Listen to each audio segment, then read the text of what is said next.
will not work, so that when you record a second time, it will work. Now we can hear you. All right, so number one, and keep in mind, we're not listing adjectives that would actually be showing up in the passage, but what are adjectives that we would use to describe the girl? So Nina, what's one? Young. Young. He's really got a good answer. He's almost kind of don't snap.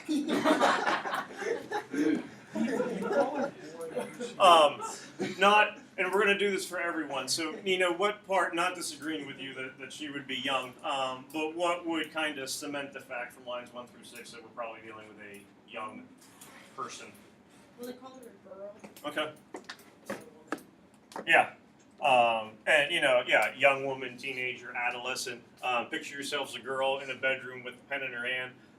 And also, she then occurred to do what is simple and cheap enough after all, slip a few pages into the envelope. When you just, do what is simple enough, you don't think of it as necessarily like a lot of thought going into it. I had an 8th grader who used to snap all the time. Don't be that kid. Why would they snap? That was the way that he would get your attention, and after like the second day, You don't snap to get anyone's attention. he did. We put an end to that. Oops, wrong way. Yeah, it's very condescending. What'd you go? Dedicated. Dedicated. It's like you like don't, when I speak, you can't even understand it. Heath, same thing. What's making you think dedicated would be good? The fact that is that she had the older 10, so left to right from 10 to 1. Okay. 10 o'clock in the morning. That's a pretty long period of time. Okay, so you're looking at the dedication being that 3-hour time block? Yeah. What if I were to say it's not a 3-hour time block? Yeah, What? it's like the it's 10 months. It's like it's 10. No, it's nor is it a 15-hour time block. What It's is 15 hours. dedicated, I think, is still an appropriate response. Because you certainly get the sense that she would do this multiple times. This isn't like a one-time situation where she's sitting down. But when you learned cursive handwriting back in like 1st or 2nd grade, probably had a teacher say where you have your paper, but then you should tilt it a little bit. And so if you look at the face of a clock, on the left side is 10, on the right side is 1, so she's moving her pen the way like you're supposed to hold your hands on a steering wheel at 10 to 2, she's moving her pen from 10 to 1. So it's back and forth. It's almost automatic or robotic where she's just going back and forth, 10 to 1. So she could be writing for more than 3 hours. But from 10 o'clock to 1, it'd be more of that visual thing that's taking place. But you certainly get the sense that she would be doing this multiple times where she would still be dedicated to her craft. So I don't think dedicated by any means would be an answer that we would need to take away. Knowing that she is just moving her hand left to right from 10 to 1, and that's how she does her writing, are there any adjectives that would kind of come out of that?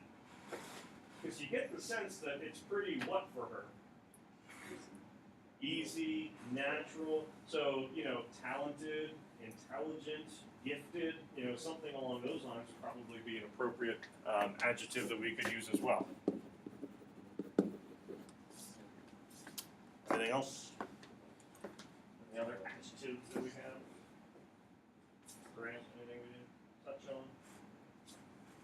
Kind of, but not really. I'd say like Some synonyms for things we already put. yeah, I'd say like prideful in a sense. Okay. For occupation. Like feeling a sense of accomplishment? Right. Okay. Yeah, and even though she's still a relatively young girl, the fact that I'm putting the stamp on it, I'm sending it out, someone else is going to read it, I am now a journalist, yeah, you feel a sense of pride, accomplishment, I have done something that maybe other people would not have done. So we got 4. Again, it doesn't mean those are going to be the 4 that show up as the correct answers on the multiple choice, but we still have a pretty good sense of who this person would be. Zach, what do you think about number 2? Shift in point of view, going from that first person to third person, back again to first.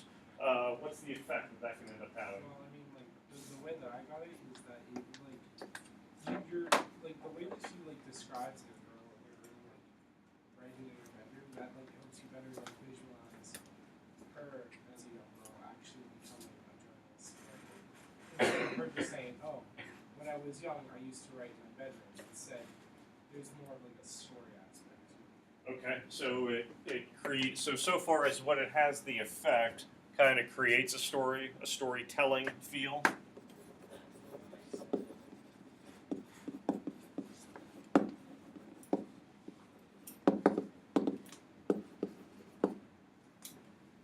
You said something similar.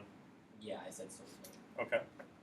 So where it's almost like you're, even though disconnected somewhat because you're switching to third person, you're more visualizing, looking at the girl writing, as opposed to you saying, "When I was a kid, so was that happened." Anything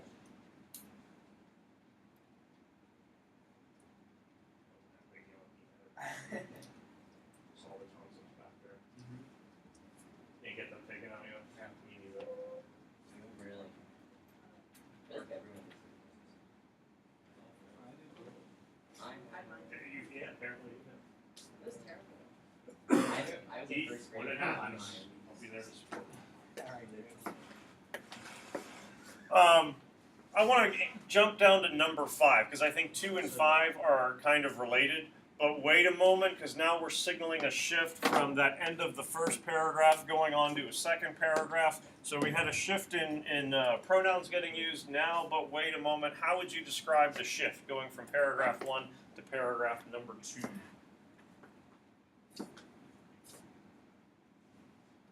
All these words on paper. Nothing that anyone wants to say. The second paragraph was like mostly focused on talking about the angel, Okay. Whereas the first paragraph is? talking about the girl. Okay, so we're going from girl to angel, or phantom, depending on which apparition you want to kind of use. So using that as the basis, what would be other things that we could kind of use to describe with this? For example, Nina, when was she a girl? We don't know the exact time frame, but she was a girl in the past. Whereas the angel phantom seems to be a problem that is in the present. What is the mood that would kind of surround the girl, writing about her past, reflecting about her past, little cute girl writing little stories, sending them off with postage stamps into the mail that someone's going to read at one point. She seems to be pretty innocent, kind of a situation, so a sense of innocence. Whereas in the present, dealing with the angel, the phantom, not that we have to go not innocent, but how would we kind of describe that issue, or what would be a connotation for it? What? Oh, that's guilty. Yeah, not guilty. Well, although she did say if held in a court of law, she would claim self-defense so that she would not be found guilty. But whereas the child would be innocent, what would be a word that we could use to describe this whole issue with phantom? I feel like reality. Okay, so, yeah. The harshness that kind of goes along, with it. Innocent child, malevolent phantom, if we really want to get kind of fancy with our words. But going with that idea of, okay, we're shifting from the girl to the angel, that gives us the subject matter. And not to say that that would be incorrect, but this gives us more of a time shift that could happen. This one gives us maybe a little bit more of a tone shift that could happen. The three main shifts that tend to show up with the questions tend to be topic, time, tone. So if you're aware of those three, there's a pretty good chance you're going to be covering your bases when it comes to the types of shifts that get noticed. But a common question like a number 5 and number 2, they'll look at what's the relationship between multiple parts of the passage to see if we can understand how they're working together. Number 3, I think, can be a little bit tricky. Highlight any sentence or phrase that contains elements of irony and understatement. So just looking within the passage, literally, we'll highlight where were places that you were going. Here's some irony, here's some understatement. Might just be irony or understatement, depending upon what we select. It was she who used to come up to me in my favorite when I was writing a review, and it was she who bothered me and wasted my time as if I was doing that it lasts like that. Okay. What's the irony? Before, up north, we were talking about how the Phantom was, or below, sorry. He said that the Phantom was immensely charming, unselfish, and it's so critical towards the family life. Mhm. How she sacrificed herself, but yet she talks about how the Phantom torments her, and then she killed the Phantom. So even though this part, and not criticism, but even though this part comes first, the fact that later on the Phantom seems to be more of a positive connotation, at least to a lot of people, you wouldn't expect someone who's nice to torment, nor would you think that you'd have to end up killing it. Plus, you could also argue that it's a little ironic that how do you kill a Phantom? You know, if it doesn't really exist, I got it, it's dead, it's gone. Well, what? Phantom. What Phantom? So, yeah, there can certainly be some irony there. How about other places? And I think most of the examples kind of tend to focus around that area of passages where people are looking at. Anything else? I mean, it's the sentence before, so it's in the same place. But the and the Phantom was a woman.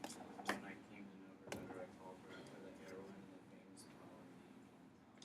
Because I mean, I don't know the poem actually, but like she says it was fair. But then she also says she called her after the heroine. What?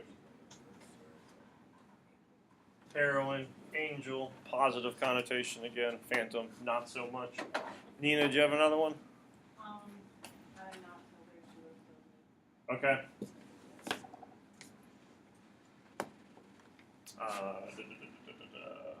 Where'd that one go? Was it- There we go.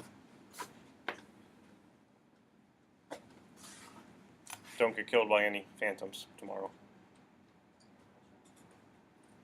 Grant, what are you going to be for Halloween?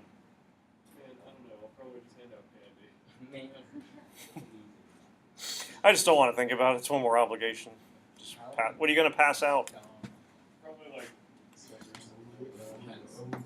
Are you a full-size house or One-size house. We're a fun-size house. I feel like only like older people are in Or full-size like small houses. neighborhoods. Apples with razor blades. Or like really nice neighborhoods. We're going Huggies this year. I'm not sure how I feel about Huggies it. are the best though. I love Yeah, when they they used to hand be out. like- They're so bad. It used to be like. I'm check- kind of on the check fence. how I feel many like It's easy because it's hey, just one. You know, you don't have to worry about you took too many pieces of candy. But I feel like it's almost worse than candy. for your health, Yeah. probably. But instead of apples, they're onions. Part of me thinks it's a cop out though. But I don't know. But Zach's happy for it. I never really liked them. Focus of the second paragraph. Dominant literary technique. What do we have? I mean, the focus of the second paragraph from a subject standpoint is pretty clear in that it is the Phantom. The literary technique, and I think we mentioned some yesterday, like one that began with a P. We said personification.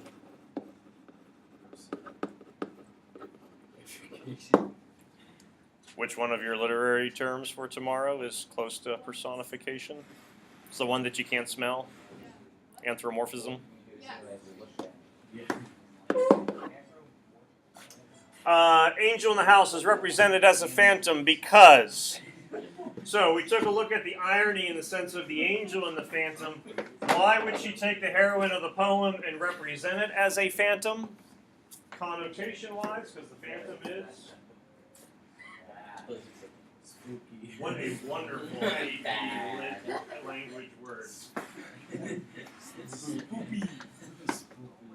gonna grow up. Spooky's better than bad. I'm gonna grow up. You do not say spooky. I'm gonna. Okay. Haunts, I think that one's pretty good.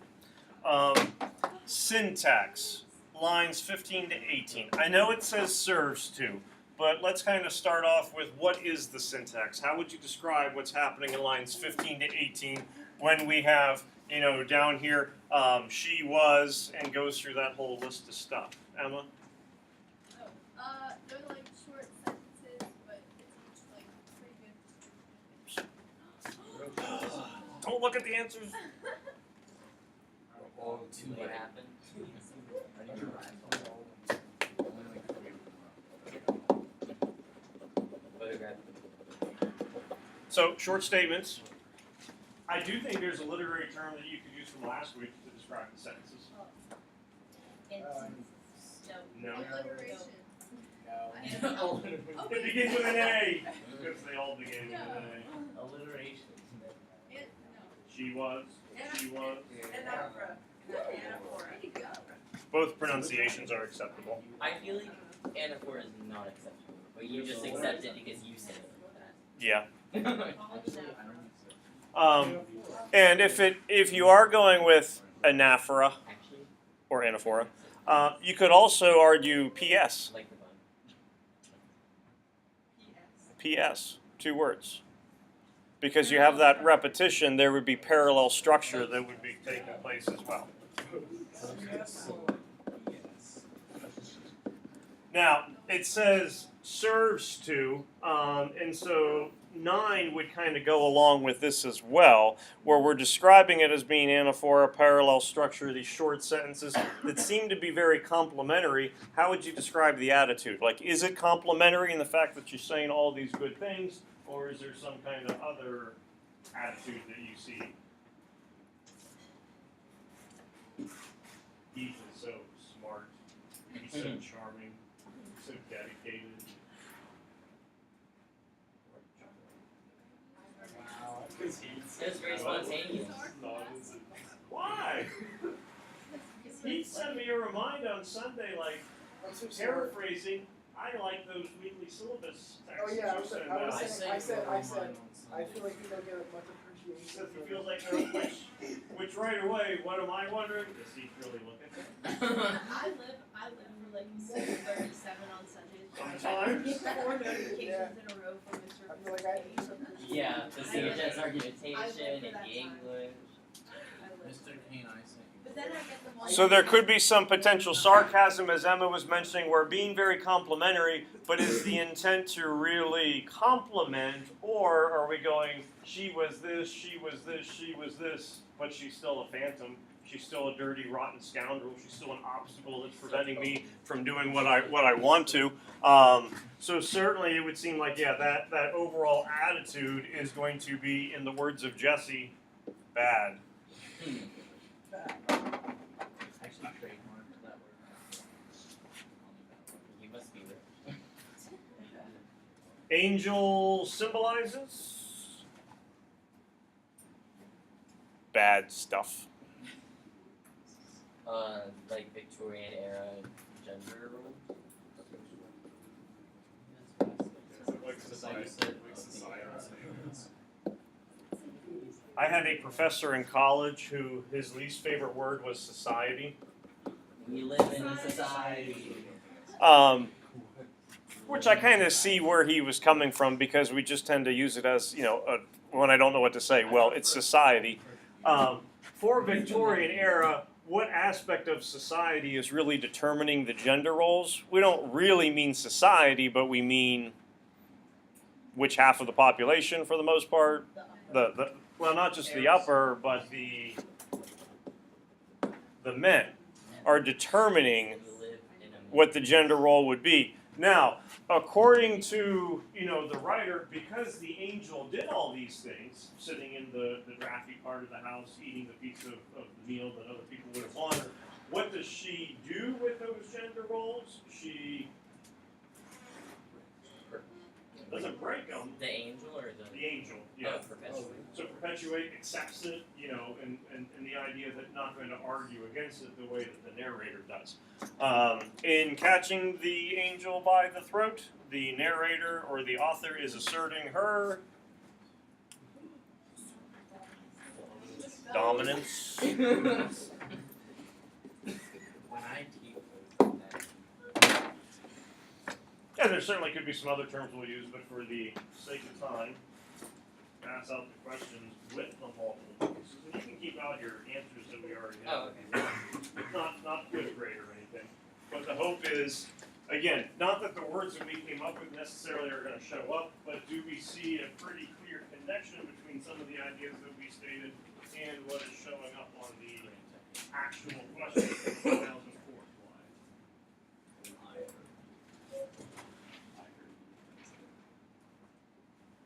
slide. It is front and back, 5 questions on the front, 5 questions on the back, so don't forget to flip it over.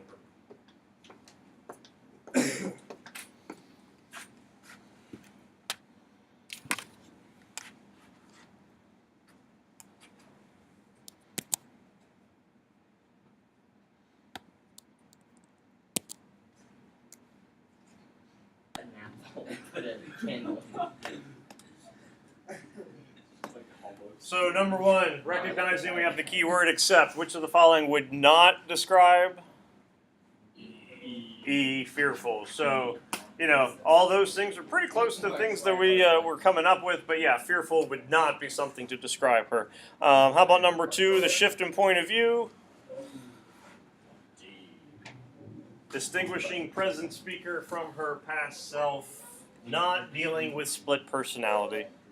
That'll be books later on in the year. Number 3 I could see being a difficult one. I'm not really a fan of the question. Which contains elements of irony and understatement. I'm thinking we'll have multiple responses for this one. I would say C. C? I Okay. don't know for sure. I mean, considering the context of the whole Anything else besides C? Emma, did you say something? E? Yeah, that's between C. It's neither. What? What? Actually.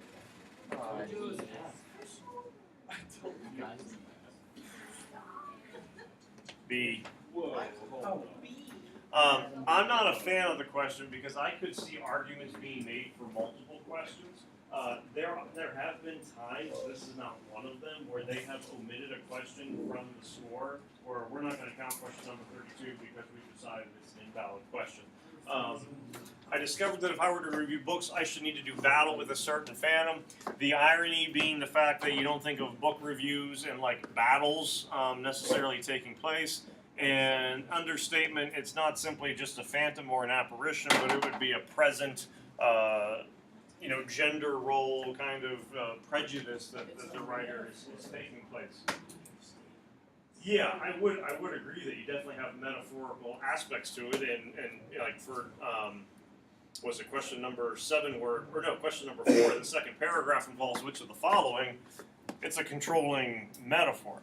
But yeah, the answer they go with for this one is B. Like for C, above all, I need not say it, she was pure. I mean, I think that's irony considering the past of that about Yeah, I would say the irony is there, and I think the understatement is definitely there for E. I don't think they blend the two, meld the two together quite as well. But personally, I'm not a fan of this question. Number 5, but wait a moment, signals a shift from. This one's kind of tricky. I could see 2 possible answers. I said B. That wasn't one of the 2 that I was thinking of. yeah. I was thinking coming down between A and B. Oh yeah. The correct one is B. Oh yeah. Because it's a more specific answer than what you simply just have going on with A. Angel in the house represented as a phantom because C. Syntax. D. Mock the simple-mindedness. Notice then number 9, and I know we got 8. What answer now jumps out for number 9, if it did not already? Mocking antipathy or hatred, so we got E going on there. Number 8. Yes. Women's responses to men's expectations. And then for number 10, A, independence. A 5 out of 10 would obviously be passing out of 3. A 6 out of 10 would still be that high 3 area. 7 is right on that 4 going into 5 territory. 8, 9, and 10 would all clearly be a 5 on that kind of AE scale. So the hope would be that you can at least kind of start to see that if you are having close reading, you understand the passage, you can locate correct answers, even though our wording might not be exactly the same as theirs, you at least have a better idea